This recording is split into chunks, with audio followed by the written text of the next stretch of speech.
ప్రయత్నాలు జరగాలనో, ఎంత సీరియస్గా తీసుకోవాలనో, ఏ పద్ధతుల్లో దాన్ని ఆపడానికి ప్రయత్నం చేయాలనో, తెలంగాణలో ఉండే ప్రజల్ని, పార్టీలని అన్ని ఐక్యం చేసి ఏకోన్ముఖంగా కొట్లాడాలనో ఆ పరిస్థితి ఇక్కడ జరగడం లేదు. నిన్న క్యాబినెట్లోనైనా దానిపైన సీరియస్గా చర్చ జరుగుతుందేమో, రాష్ట్ర ప్రభుత్వం దాన్ని ఆపడానికి తన ప్రయత్నాన్ని తీవ్రంగా చేస్తుందేమో అని చెప్పేసి మేము భావించినాం. కానీ ఆ వాతావరణం ఎక్కడ కూడా కనపడలేదు. రాష్ట్ర ప్రభుత్వం దాన్ని సీరియస్గా తీసుకున్నట్టు అనిపించడం లేదు.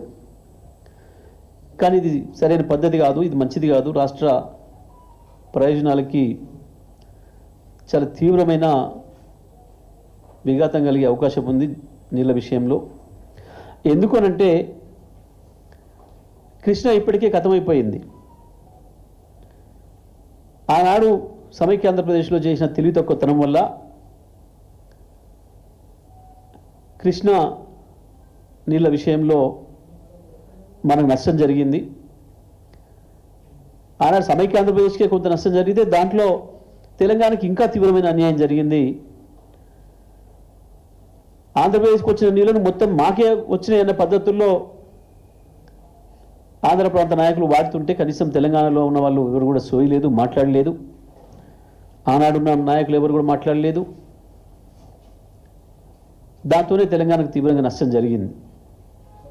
ఎంత అంటే పూడ్చుకోలేనంత నష్టం జరిగింది.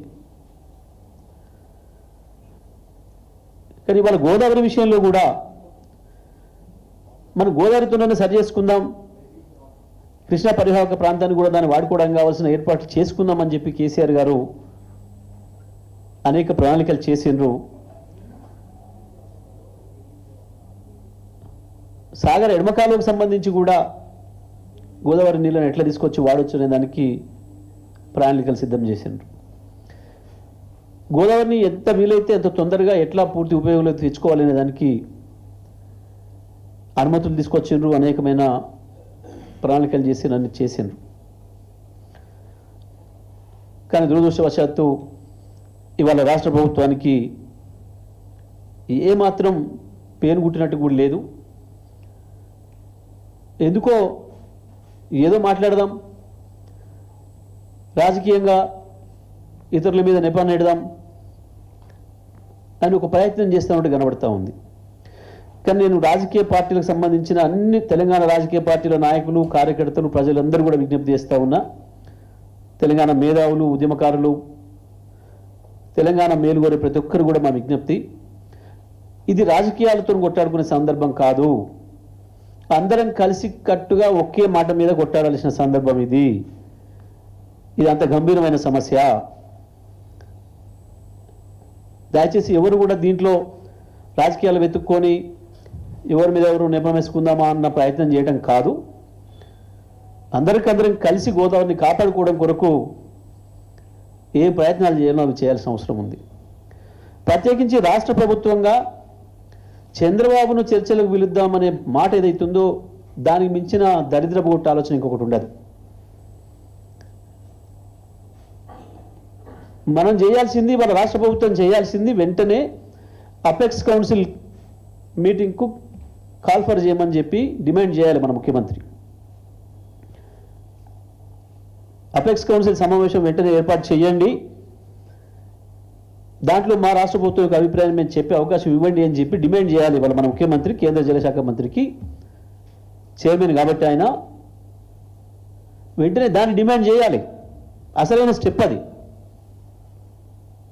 మొట్టమొదటిగా అపెక్స్ కౌన్సిల్ అనుమతి అవసరం కాబట్టి అక్కడ నీ నిరసన తెలియజేయాలి. నీ రాష్ట్ర ప్రభుత్వం ఏమనుకుంటుంది, రాష్ట్ర ప్రజలు ఆలోచన లేనిది అనేది చెప్పాల్సిన వేదిక అది, అధికారిక వేదిక అది, మనకు రాజ్యాంగం ద్వారా వచ్చిన హక్కు అది.